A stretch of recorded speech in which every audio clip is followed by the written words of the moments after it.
Once Human is a wild roller coaster of emotions and pop-ins. But oh my goodness, did I get sucked in. Short wipe cycles aside, come and join me for my first 30 hours of Once Human.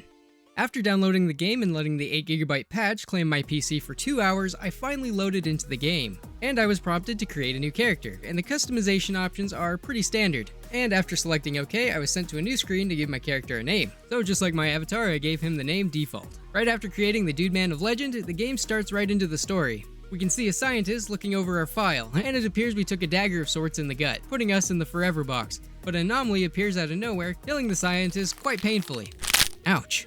We then wake up and are immediately given control of the player. I started to test out what did what and showed the air who's boss. Yeah, take that. Now that that's out of my system, I saw a quest marker leading to a big door, and a keypad that I could interact with. I did the obvious thing and tried 1, 2, 3, 4, and no one's surprised that that didn't work. So I went looking for the code that was somewhere in the files that I skipped reading because I have a monkey brain, and I refuse to read. After grabbing the code, I opened the door and found another body with some more info.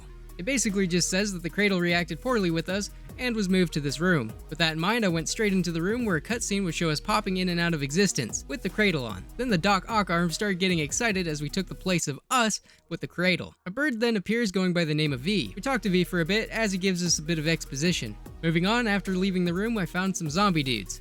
To be honest, I don't remember what they're called, but nonetheless they act like zombies. I then get to practice some combat, and perform the one and only backstab I would do over 30 hours of playing this game. After looting the body of my foe, I found some nice flatbread to tide me over for a bit. I then went to town and obliterated the other 2 zombies. I then found a portal that teleported me to the land of Minecraft, where some briefcase head dudes were hanging out.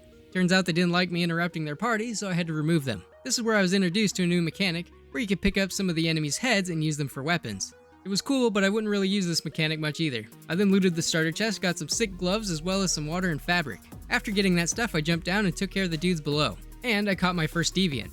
A woman then shows up and takes us to a house. This was all exposition that was pretty wild, and it took about 15 minutes to get through. I'm definitely not spoiling everything here. If you want to see it, then play the game yourself. After surviving this story, I was sucked out of the house through a magic door, spawning me Battle Royale style in the world.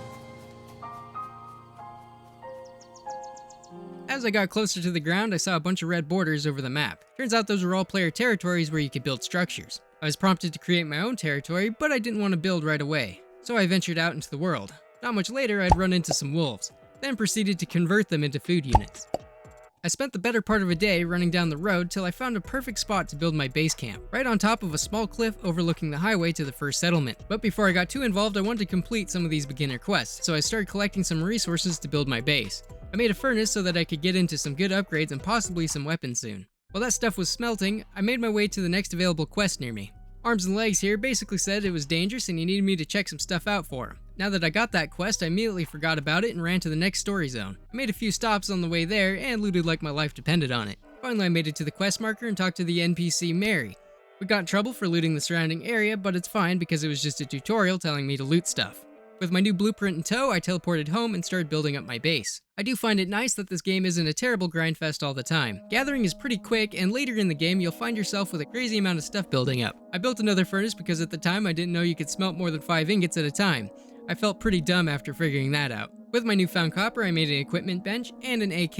In retrospect, this is a big waste of time and resources. Let's be honest, crossbow is one of the best weapons in the early game. I'm about 50 hours in as of recording this video, and I'm still using this as my main weapon. Then I felt it was time to put some walls up to protect myself from the elements. But I would need some more crafting material, so I ventured forth to the starter settlement. I then got my quest and set off to adventure some more. The pop-in can be pretty wild. Some days are better than others. It's kind of funny when you run across a bridge and all of a sudden some cars pop in. I ended up above an old parking lot where I tried hitting some Stardust dudes, but I was a little out of range, and I was unable to see the cars blocking my shot.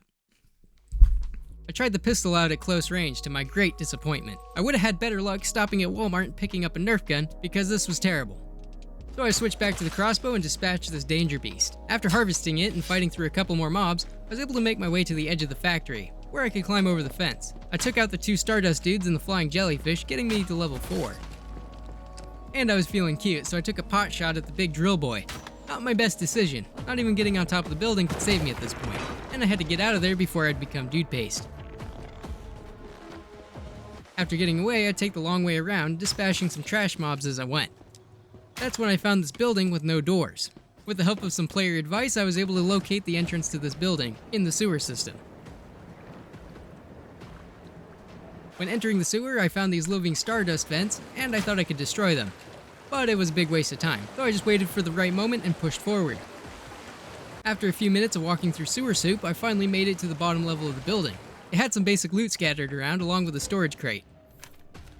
Moving up the ladder, this would bring me to the hidden room with some decent loot. After taking out the dust addict, I would make my way through, looting the surrounding area. Going up another set of stairs would bring me to the catwalk going to the next factory building. This room was filled with monsters, so I cheesed the AI and took them out one by one, before jumping down and picking the stragglers off with my machete. I then collected everything I could and then crossed to the next building. When I was distracted looking at a chest in the rafters, a new monster would appear, a giant turbine-headed dude that would shoot fireballs at me. So I made a tactical retreat and found a more advantageous point to attack from. I ended up fighting this guy for about 20 minutes, but I think it was bugged, or took so long for me to defeat this monster that another one spawned. I then ran out of ammo and was unable to collect the loot that the other one dropped. I decided to teleport home and restock my equipment. Quickly went through and upgraded my mine and made some more ammo. With that done, it was time to adventure out once again. I then made it to the settlement and ran into the lady from earlier. She basically just wants me to activate the town teleporter for fast travel. We are then introduced to Lo, an eccentric man who studies deviants. Do you know about a deviation Man, this whole affecting deviance thing just kind of strange to me. Maybe my brain has been destroyed by the internet. He then gives me a job to locate some deviations in the area. I was also given a motorcycle to travel on. This is so much nicer than running everywhere. I then set out on my new steed to locate this deviant terrorizing the locals. After getting close to my destination, I'd meet some of the residents, and turns out they didn't take kindly to me being there. So I did what I do best and liberated the area to make camp. Then I would clear my way through the plaza. After making it, I would find Claire's missing team. Looks like they didn't make it. Too bad her team didn't make it, though. Then right after that, the deviation would appear.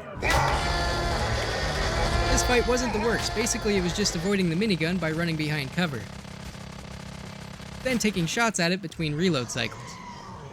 Hitting the weak spot does about 1.5 to 2 times damage, so I would focus my attacks on its face while still using the crossbow for maximum effectiveness, finishing it off with some chip damage from the AK. Now that all my side quests and main quests were complete, it was just a matter of turning on all the anchors to liberate the surrounding area. So I'd hit the road and make my way to all the anchors, taking some shortcuts.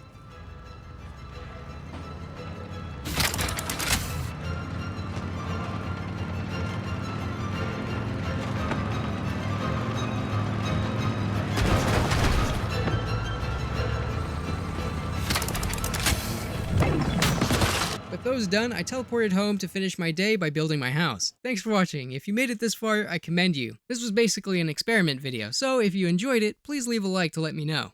And I will continue to make these kind of videos. Thanks for watching, and I will see you in the next one.